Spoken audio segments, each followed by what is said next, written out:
नमस्कार दोस्तों, आपका स्वागत है योगेश महाजन लीगल चैनल पर। योगेश महाजन लीगल चैनल पर हम आपको प्रस्तुत करेंगे नवीनतम सुप्रीम कोर्ट के फैसलों और विभिन्न अन्य न्यायालयों के फैसलों पर और विधि ज्ञान को प्रसारित करने का प्रयास करेंगे। इस चैनल पर हम न्यायिक फैसलों के महत्व को समझाने और विधि समझौतों की युक्तियों को समझाने का प्रयास करते हैं। हमारा मकसद है कानून और न्याय के क्षेत्र में ज्ञान को आपके पास पहुंचाना, तो कृपया हमारे चैनल को सब्सक्राइब करें, घंटी आइकन दबाएं, वीडियो को लाइक और शेयर करें। दोस्तों, माननीय दिल्ली हाईकोर्ट की एक जजमेंट आई है, एक ऑर्डर आया है जो कि एक मींस इंटेलेक्चुअल प्रॉपर्टी राइट से रिलेटेड है, जो पेटेंट से रिलेटेड है। और ये जजमेंट थी 30 अगस्त 2024 की बनाई गई थी, मींस प्रोनाउंस की गई थी। और CA commercial IPD patent number 318/2022 का है, जिसमें अपीलेंट एक कंपनी है और रिस्पोंडेंट जो है controller of patents and design act है। तो इसमें काफ़ी टेक्निकल एस्पेक्ट्स भी डिस्कस किए गए हैं, तो हम लीगल एस्पेक्ट्स तक ही सीमित रहेंगे। इस जर्नल से जानेंगे कि कुछ जो रेलिवेंट प्रोविजंस हैं पेटेंट एक्ट के, जो सेक्शन 3K क्या कहता है, सेक्शन 15 क्या कहते हैं और सेक्शन 117 क्या कहते हैं। तो आइए हम पहले पेटेंट एक्ट को देख लेते हैं। सेक्शन 3K क्या कहता है, पहले उसको हम डिस्कस करते हैं। और सेक्शन 3 क्या कहता है, पहले उसी से हम पता लगा लेते हैं कि सेक्शन 3 क्या कहता है। पेटेंट एक्ट जो 1970 का बनाया हुआ है, तो यहाँ पर बताया गया है पेटेंट्स वो जो इन्वेंशंस नहीं है। क्या इन्वेंशंस नहीं है वो सेक्शन 3 के अंदर डिस्कस किया गया है। जैसे कोई इन्वेंशन कोई फ्रिवलेस हो, या कोई क्लेम करता हो कि जो वेल एस्टेब्लिश्ड नेचुरल लॉज हों, तो इसको माननीय मीन्स जो पेटेंट है, पेटेंट के जो कंट्रोलर है उनको पेटेंट नहीं मानते। तो 3K के अंदर क्या बताया गया था, 3K की जो डेफिनेशन उसमें बताया कि किसी प्रकार का मैथमेटिकली जब बिजनेस मेथड होता है, जब कोई कंप्यूटर प्रोग्राम होता है, या फिर एल्गोरिथम्स होते हैं, वो सब पेटेंट्स के दायरे में नहीं आते हैं। तो जब भी कोई एप्लीकेशन मूव की जाती है तो कंट्रोलर के पास, तो उनके पास कंट्रोलर की जो पावर होती है कि वो एप्लीकेशन को रिफ्यूज कर सकते हैं, या फिर कह सकते हैं कि अपनी एप्लीकेशन को अमेंडेड करिए। तो सेक्शन 15 जो पेटेंट एक्ट है वो इसके बारे में बताता है, power of the controller to refuse or require amended application.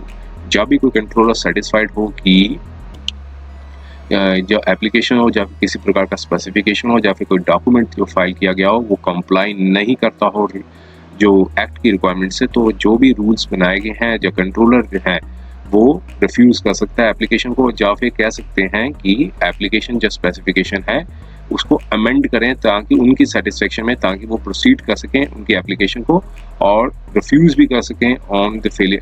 अगर वो एप्लीकेशन को फेल मीन्स कंप्लाई नहीं करते, तो इसमें जो अमेंडेड प्रोविजन को नहीं कर कोई एप्लीकेंट है वो नहीं करते हैं, तो इसमें एप्लीकेशन को रिफ्यूज भी किया जा सकता है। तो ये सेक्शन 15 जो पेटेंट एक्ट है 1970 का, ये बताता है। अब पहले क्या था कि एक जो ट्रेड रिफॉर्म्स एक्ट आया है 2021 का, तो जिससे जो बोर्ड बनाया गया था, अपीलेट बोर्ड है, उसको अबॉलिश कर दिया। अब जितनी भी अपील्स हैं वो सब के सब हाई कोर्ट में ही जाएंगी। तो ऐसा ये जो मींस एक्ट का जो प्रोविजन है उसको हम देखते हैं। तो वो प्रोविजन जो बताए गए हैं 117 के अंदर बताए गए हैं। तो पहले ये एक्ट था चैप्टर 9 के अंदर जो अपील्स थी, तो लेकिन अब यहाँ कह दिया सारी अपीलेट जो बोर्ड था वो ओमिट कर दिया गया, क्योंकि ट्राइब्यूनल्स रिफॉर्म एक्ट 2021 में आया था। अब सारी अपील्स हैं वो हाई कोर्ट में जाएंगी। तो ऐसा ही जजमेंट में देखने को मिला कि यहाँ बताया गया था कि मींस कि जो उनकी IPAP बोर्ड था वो जो बताया गया कि वो अबॉलिश कर दिया गया था जब मींस ट्राइब्यूनल रिफॉर्म एक्ट आया 2021 में। तो अब अपील जो डाली गई थी 117A पेटेंट एक्ट के तहत जो है वो हाई कोर्ट में डाली गई थी, और अब यहाँ पर अपील थी वो ट्रांसफर कर दी गई थी इस कोर्ट में। कोई भी ऑर्डर शीट थी वो रिकॉर्ड में नहीं थी प्रेजेंट अपील में, तो नोटिस भी नहीं इशू हुआ था IPPA के साथ, मीन्स IPAB ने कोई नोटिस भी इशू नहीं किया था, लेकिन माननीय कोर्ट ने 20 दिसंबर 2022 को नोटिस इशू किया था। तो यहाँ पर बताया गया कि जो प्रेजेंट अपील है वो ये बताई गई थी कि जो auto selection of the media files थी उसके रिगार्डिंग में थी कि उनकी एक एप्लीकेशन नंबर था सो एंड सो, जिसमें 12 क्लेम्स थे कन्वेंशन एप्लीकेशन में, और जो क्लेम कर रहे थे कि पेटेंट्स मीन्स जो पेटेंट ग्रांट कर दिया जाए, उनके जो यहाँ पर डिटेल्स बताए गए हैं। और लेकिन यहाँ पर जो ऑटो इसमें बताया गया था कि auto selection of the media files है, और उनके 12 क्लेम्स थे जो 12 क्लेम्स के साथ डाली गई थी। और एग्जामिनेशन जो था वो 6 अप्रैल 2009 को फाइल किया गया था अपीलेंट के बिहाफ में। और फिर कई ऑब्जेक्शंस आए तो उस एप्लीकेशन में कि नॉवेल्टी नहीं है आपकी मीन्स एप्लीकेशन में, कोई इन्वेंटिव स्टेप नहीं है, और नॉन पेटेंटेबिलिटी बताया था under section 3K of patent act 1970, जैसे कि हम अभी डिस्कस कर चुके हैं सेक्शन 3K क्या कहता है। तो ये इंडियन पेटेंट ऑफिस ने ऑब्जेक्शंस लगाए थे और उसको रिप्लाई किया था अपीलेंट ने, और उन मीन जो अपने क्लेम्स को अमेंड किया था। फिर टेबलर फॉर्म था, थ्री प्रायर एक्ट्स थे वो उस पर रिलाई किया गया था मीन्स लर्नड कंट्रोलर ने, कि उन्होंने अपनी ऑब्जेक्शन को सब्सटेंशिएट किया था। तो ये सारी डिटेल्स बताए गए हैं उसके। और जो फाइनल सेट था वो फाइल किया गया था अपीलेंट ने, और लेकिन उसको भी रिफ्यूज कर दिया गया था सेक्शन 15 ऑफ एक्ट। जैसे सेक्शन 15 का जो एक्ट है हम अभी डिस्कस कर रहे हैं कि पावर होती है कंट्रोलर की, वो रिफ्यूज कर सकते हैं या फिर कह सकते हैं आप अपनी जो उसको अमेंड करें। और जो ऑर्डर था उसके डिटेल्स बताए गए 3K ऑफ द एक्ट के अंदर। आप यहाँ पर ये ऑब्जेक्शन यही थे कि आपके कोई नॉवेल्टी नहीं, मीन्स ऑब्जेक्शन ये बताए गए थे कि ये एल्गोरिथम्स है को जो, और ये बताया गया था कि ये किसी भी जनरल कंप्यूटर में ये ऐसी फीचर्स अवेलेबल होते हैं, तो इसमें कोई नई चीज़ नहीं है इस एक्ट के अंदर, क्योंकि बताया कि जो सब्सटेंशियरी रिक्वायरमेंट्स थी पेटेंट एक्ट की, जो रिक्वायरमेंट ऑफ सेक्शन 3K था is not found to be complied. तो इसलिए जो कोर्ट ने मीन्स जो कंट्रोलर्स ने ये कहा कि जो एप्लीकेशन था वो ऑर्डर में नहीं है। तो सबमिशंस दिए, अब दोनों ने पार्टीज ने अपने तरफ से सबमिशंस दिए कोर्ट में, और अपीलेंट ने जो सबमिशन ये दिया था कि जो ऑर्डर था कंट्रोलर का वो नॉन टेनेबल है, क्योंकि इसमें जो इन्वेंशन एड्रेस किया गया था टेक्निकल प्रॉब्लम्स का था, उसमें वैल्यूएट करता है जो मेमोरी अवेलेबल है पर्टिकुलर डिवाइस की, और एक सर्वर के साथ कनेक्ट होता है। तो यूजर रिक्वायरमेंट के बेसिस पे जो भी डिवाइस में मेमोरी अवेलेबल होगी और वो डाउनलोड कर सकता है जिसमें जितना डिवाइस हैंडल कर सकता हो। और इन्वेंशन जो परमिट करती है डिफरेंट क्वांटिटीज ऑफ कंटेंट है डिफरेंट डिवाइसेस में जो कनेक्ट किए जाएंगे सेम सर्वर से। और कहा कि कई स्टेप्स लिए गए थे इन्वेंशन में, कि पहले तो करेक्ट मेमोरी की डिटरमाइन करना और ट्रांसफर करना कंटेंट को, जो जिनकी अवेलेबल कैपेसिटी होती है, जब मीन्स जज कर ले कि अवेलेबल कैपेसिटी कितनी है, और फिर उसके बाद डाउनलोड करेगा उसी साइज का डायनामिक सिंक्रोनाइजेशन के साथ वो डाउनलोड करेगा। तो इस जजमेंट पर भी रिलाई किया Ferid Allani versus Union of India 2019 SCC online Delhi. और लेकिन आपका जो कंटेंशंस थे वो रिफ्यूज किए गए गवर्नमेंट के काउंसिल द्वारा, और कहा कि जो मीन्स पहले ये अभी रिफ्यूजल का नहीं बताया, उन्होंने बताया कि ये यूरोपियन पेटेंट एप्लीकेशन भी फाइल की गई थी वहाँ पे, लेकिन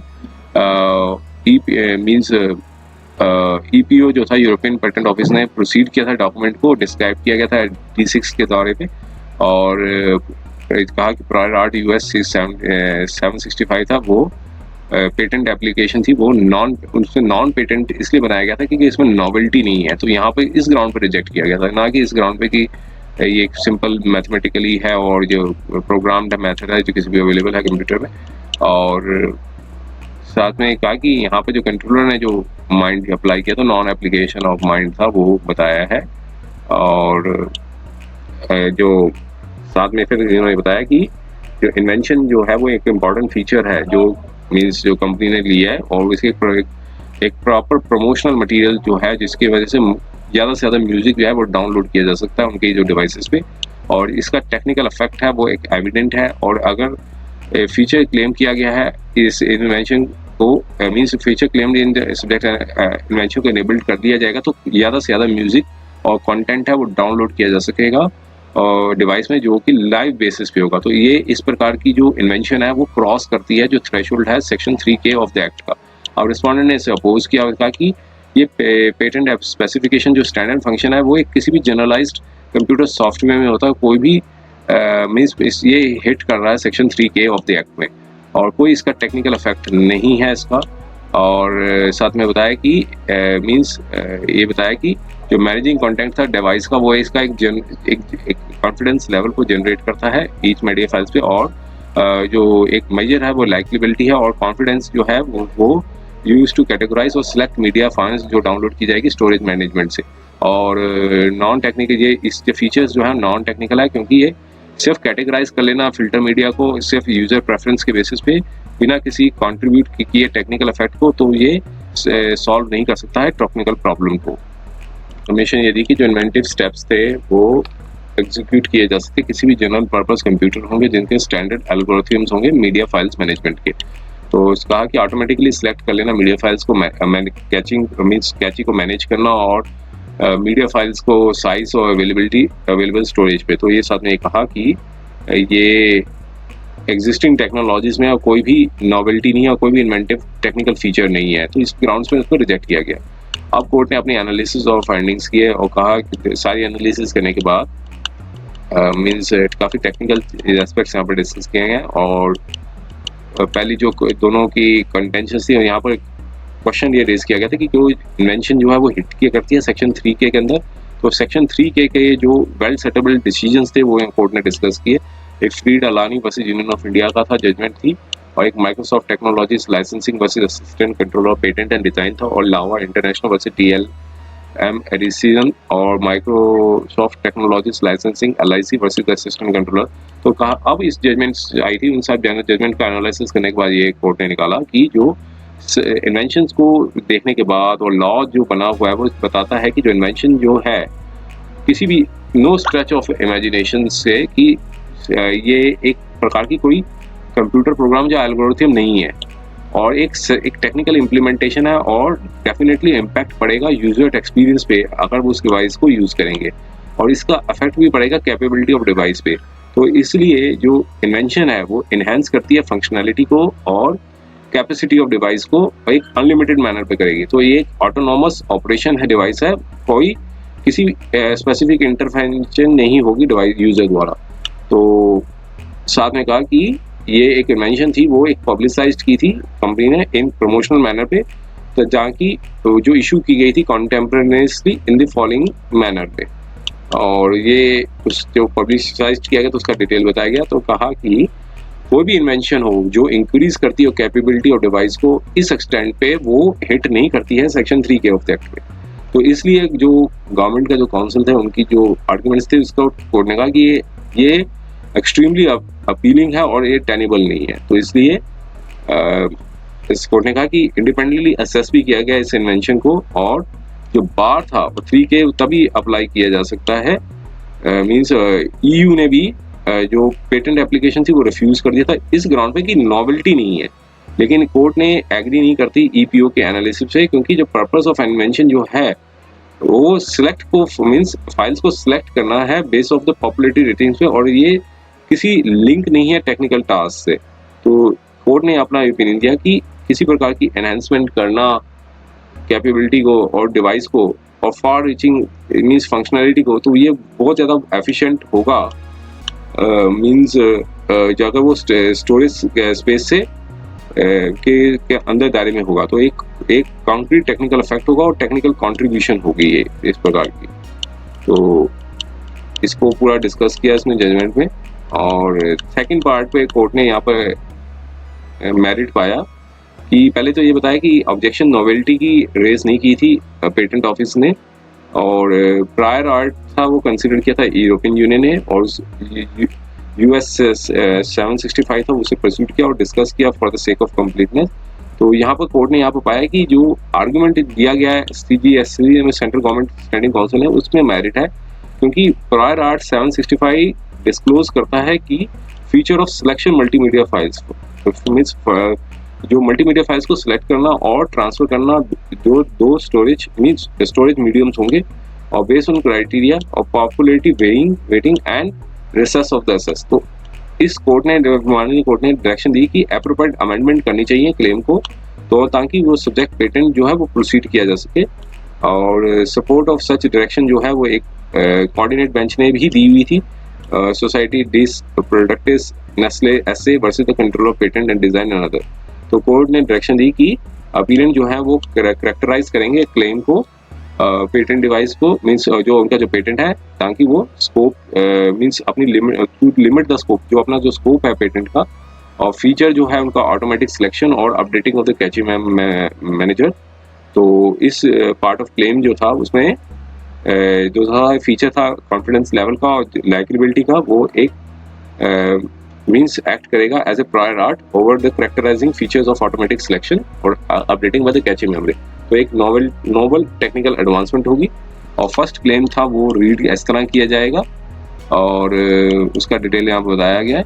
और यहाँ पर अपील को अलाउ कर दिया और ऑर्डर अकॉर्डिंगली कर लिया और कहा कि इसे लिस्ट किया जाए control general of patent designs और ट्रेडमार्क्स के अंदर, ताकि वो कंप्लीशन की जा सके नेसेसरी फॉर्मेलिटीज को, और including the recording of the amendments जो डायरेक्शंस दिए गए हैं कोर्ट। और रजिस्ट्री को डायरेक्शन दी कि वो कॉपी थी प्रेजेंट ऑर्डर की, वो office of the controller general of patent design को भेजें। और जो स्टैंडिंग काउंसिल है उनको भी कहा कि कम्युनिकेट करें जो डायरेक्शंस दिए गए हैं कोर्ट ने, ताकि to the appropriate office of the controller of the patents. तो इसलिए जितने भी पेंडिंग एप्लीकेशन थी उसको डिस्पोज कर दिया। ये ऑर्डर जजमेंट आई थी 30 अगस्त 2024 को। उम्मीद है कि यह वीडियो आपको पसंद आया होगा। अगर आपने अभी तक हमारे चैनल को सब्सक्राइब नहीं किया है तो कृपया इसे सब्सक्राइब कर ले और बेल आइकन दबाकर नोटिफिकेशन प्राप्त करें, ताकि आप हमारे नए वीडियो से अपडेट रह सकें। अगर आपको यह वीडियो पसंद आया हो तो कृपया लाइक करें और अपने दोस्तों के साथ शेयर करें। हमारे चैनल पर आपको न्यायिक मुद्दों, कानूनी सलाह और कानूनी अपडेट्स के बारे में नवाचारिक और महत्वपूर्ण जानकारी मिलेगी। हमारे साथ बने रहें, क्योंकि योगेश महाजन लीगल आपके कानूनी सवालों का सहायक है।